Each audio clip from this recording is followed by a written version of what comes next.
차량 시승 중에 사고가 일어났습니다. 자율주행이 가능한 차인데 옆에 탄 담당 직원이 앞쪽에 다른 차가 서 있었는데도 저절로 차가 멈춰질 거라면 브레이크를 밟지 말라고 해서 정말 밟지 않았는데요. 그런데 자율주행 브레이크는 인식되지 않았고 앞차를 그대로 들이박았습니다.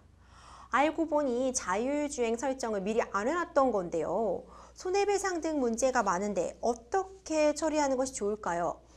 이런 상담이 홈페이지를 통해 접수가 되었군요. 변호사님은 뭐 차 관심 많으신가요?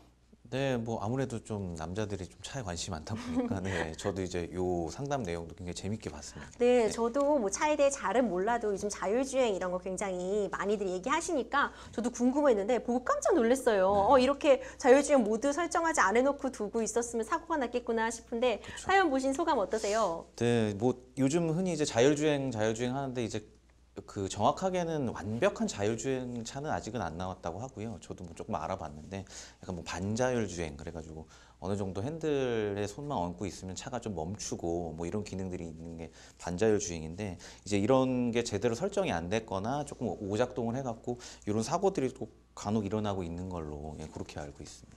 저도 변호사로서 굉장히 궁금하더라고요. 이런 식으로 분쟁이 생기면 누구 잘못일까? 과연 네. 이번 사고의 책임 누구에게 있을까요?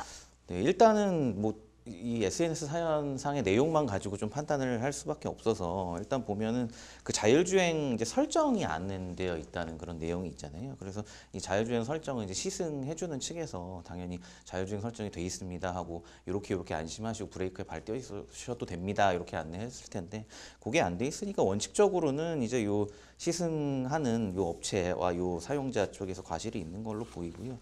그래서 이 내용들은 좀 두 가지를 살펴봐야 될 것 같은데 일단은 첫 번째로는 뭐 굳이 이걸 법적 테두리 안에 넣는다면 뭐 불법행위에 해당할 확률이 굉장히 높고 이럴 경우에는 이제 말씀드린 것처럼 일단 이 자율주행 설정을 제대로 안 한 물론 고의는 당연히 아니겠죠. 그렇죠. 설마 그게 고의긴 좀 어려울 것 같고요. 그래서 이제 이쪽의 과실로 보고 가는 게 맞을 것 같고 근데 문제는 이제 우리 운전자분들 기본적으로 운전하실 때 어떤 전방 주시 의무나 이런 것들이 있거든요. 주의 의무라는 게 약간은 있기 때문에 아무리 이제 과실이 이 업체 측에 있다고 해도 약간은 뭐 우리 운전자 측의 과실도 좀 인정될 수가 있어서 그거는 뭐 과실상계나 뭐 이런 부분으로 좀 해결을 해야 될 것 같습니다. 과실을 좀 살펴봐야 될 것 같은데요. 네. 기본적으로 지금 손해가 꽤 발생하셨을 것 같아요. 앞차, 뒤차 다 꽤 좀 부서졌을 것 같은데 네. 손해배상은 어떻게 해결될까요? 네, 원칙적으로는 뭐 이제 과실이 누가 있냐에 따라서 이제 손해배상 원칙이 정해질 텐데요.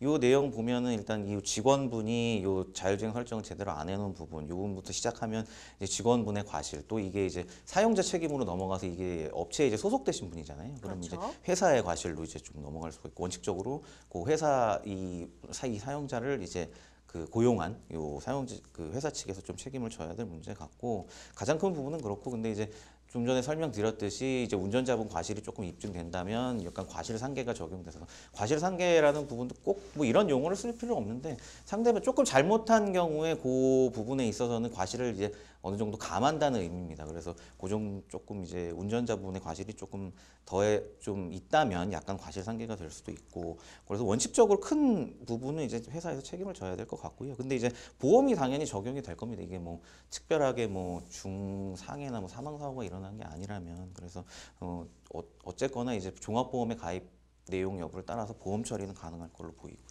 네, 변호사님 그러면 지금 사연 주신 분이 더 주신 내용을 보면은 이제 그 피해자 상대방 쪽이 다쳐가지고 입원도 하고 있다고 하는데 이 부분도 보험 커버 할 수 있겠죠? 네, 마찬가지로 뭐 손해가 발생한 추가 손해가 발생한 부분이거든요. 이제 앞차가 뭐 당연히 파손은 있을 거고요. 그럼 좀 그 앞차 운전자분이 좀 다치셨다 이제 약간 어떤 인명 피해가 발생한 경우인데 이분도 이 추가 손해에 대해서도 이제 원칙적으로 회사가 배상을 해줘야 될 것 같고 당연히 이제 종합보험에 가입이 돼 있다면 이것도 보험 통해서 또 처리가 가능할 것으로 보여집니다.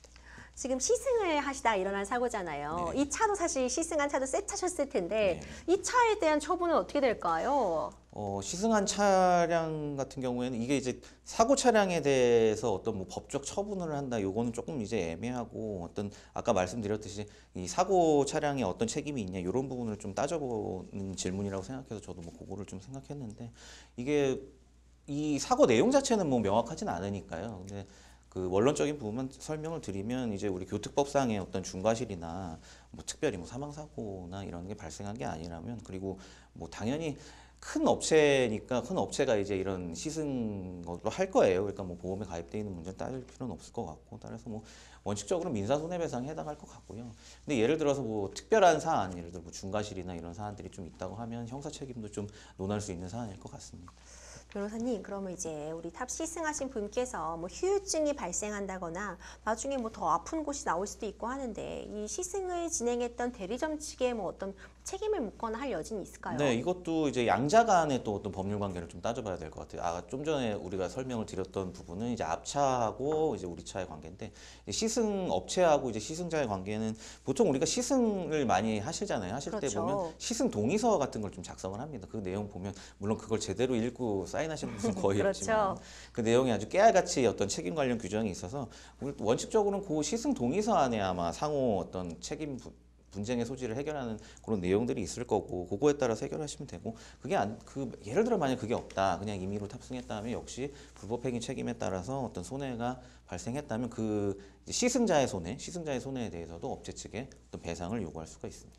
그렇군요. 마지막으로 변호사님, 차량 시승 같은 거 해볼 때 법적으로 주의할 사항 있으면 한번 짚어주고 가시죠. 네, 그 서두에도 좀 잘 말씀을 드렸는데 아무래도 아직 기술적으로 완벽한 게 아니라고 알고 있어요. 자율주행 차량이라는 게. 그래서 뭐 설사 자율주행 모드로 하니까 안심하셔도 된다 하더라도 그 기본적으로 운전자는 아무리 자율주행이 된다 해도 주의 의무라는 게 있거든요. 그리고 그 주의 의무를 또 굉장히 현격하게 위반하는 경우에는 과실이 많아질 수 있으니까요.